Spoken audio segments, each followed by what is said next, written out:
સુરતમાં ગટરમાં પડી જતા એક નિર્દોષ બાળકનું મોત નીપજ્યું છતાં પણ તંત્ર આ ઘટનાથી પદાર્થ પાઠ નથી લેતું. સુરત ઘટના બાદ પણ અમદાવાદમાં અનેક સ્થાનો ઉપર રોડ ડ્રેનેજની કામગીરીમાં ગટર ખુલ્લી હાલતમાં જોવા મળી રહી છે.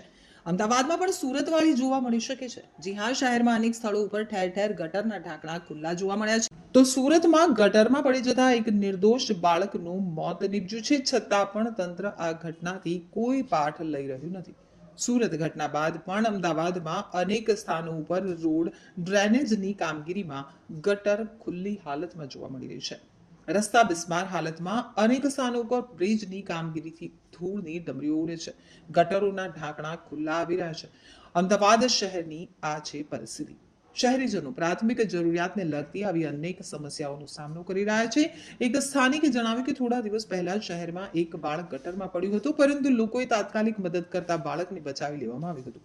પરંતુ દરેક વખતે ગટરમાં પડેલા શખ્સને બચાવવામાં સફળતા મળતી નથી, તે સુરત ઘટનાએ બતાવી દીધું છે.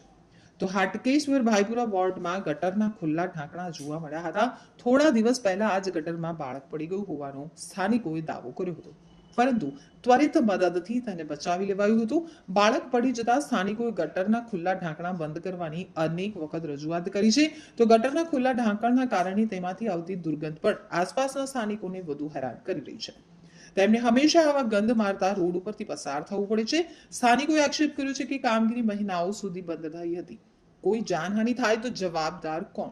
અહીંયા નજીકમાં સ્કૂલ પણ છે, જેના કારણે મોટી સંખ્યામાં બાળકોની પણ અહીં અવર જવર રહે છે. કોઈ મોટી દુર્ઘટના સર્જાય તો જવાબદાર